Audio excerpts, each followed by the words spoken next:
Hello everybody, this is Terry Jeanette with Be Creative, and I just got back from a trip to one of my favorite places, and I brought home some little souvenirs, and now I want to make something with them. After cleaning these shells, I separated them out. I've got the ones that have holes in them that I can make into beautiful jewelry. And then I separated all the broken shells, which I can also make into beautiful jewelry. And if you want to check out some videos about me making that jewelry, go over to my Tappingflamingo, aka the Bohemian Hippie channel. I'll leave a link to that down in the description box below. Oh, and by the way, if you're interested in purchasing any of these seashell pieces of jewelry I've made, I have some in my shop. Again, I'll leave a link down in the description box below to my shop. In today's video, I am going to make something else besides jewelry with all these beautiful shells. So I have in mind kind of what I want to do. I've actually made a lot of sun catchers and just little hangers with seashells, but I want to do this a little different. Usually I use wire and the shells and beads, and I don't recommend that you put those outside just because of the weathering and all. But I'm going to try something. I haven't done it yet, so you'll be following along with me as I try this. I'm going to pick out several shells. All these have holes in them. I need a bottom shell, so it'll be something big. One of these maybe. And then I'm going to hang shells down the, I'm using hemp. I'll just get to the chase here. What am I going to use? I'm going to use this hemp.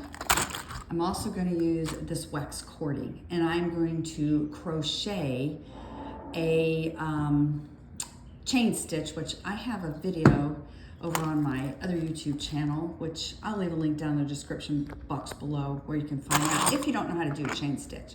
But I'm going to do a chain stitch with these, and as I go, I'm going to crochet some of these shells into this chain stitch, and then I will tie one of these on.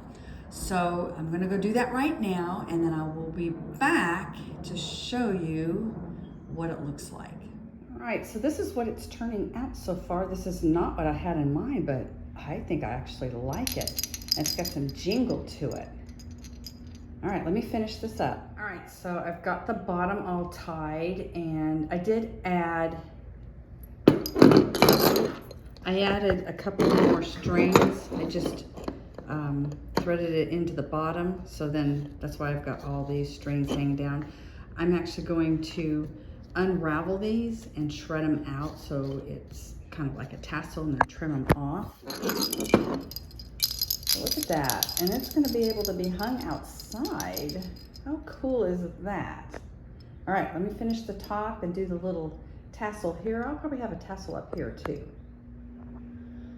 Before I show you my finished seashell ornament, ain't he cute? We have a lot of those little critters here in Florida. All right, let me show you what I finished. Isn't that cool? Got a little tassel up at the top here, a little tassel at the bottom. So let me explain to you exactly what I did. I took hemp and some wax cording, and I put them together, and then I strung on various seashells with holes in them. And these are seashells that I wouldn't necessarily use in a piece of jewelry. I mean, I possibly could. This one, I could just put like a big bead at the top, and then we'd have a larger earring.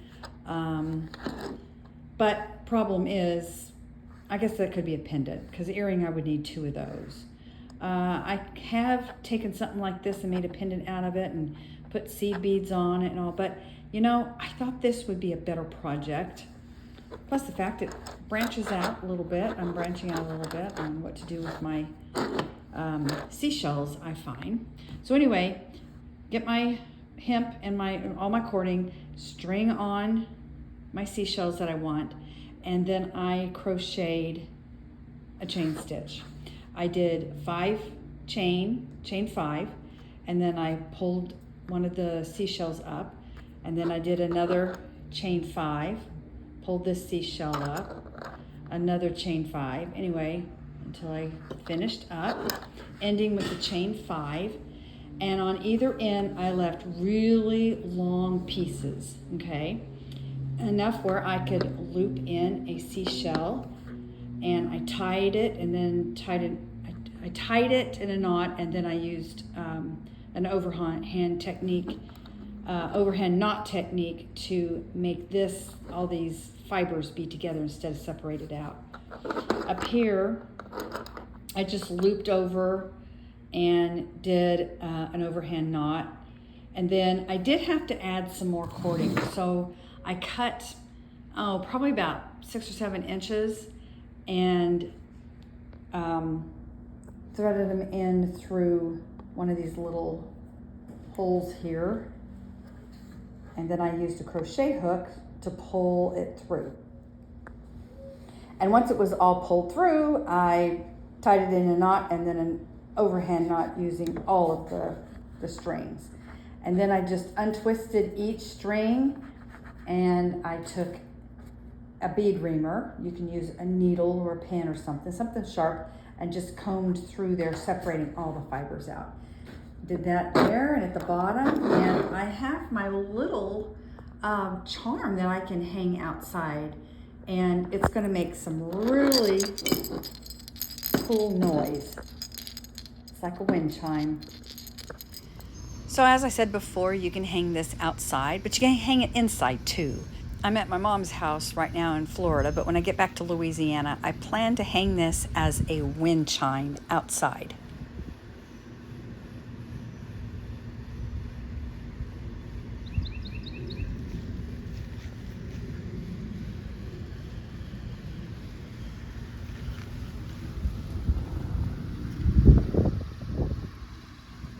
Now, these can also be hung inside. Right now I'm displaying it on a little skinny wall, but I think this would really be cool also hanging like in front of a window.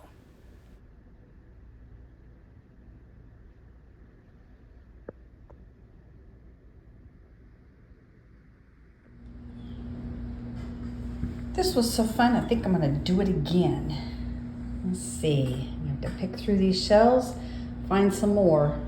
By the way, when you crochet these, let me show you something. See how they're hanging? Now, if I was to put them up the other way, they don't hang as well. So depending on how you crochet them is going to determine how they lay. You want them to kind of lay down like this.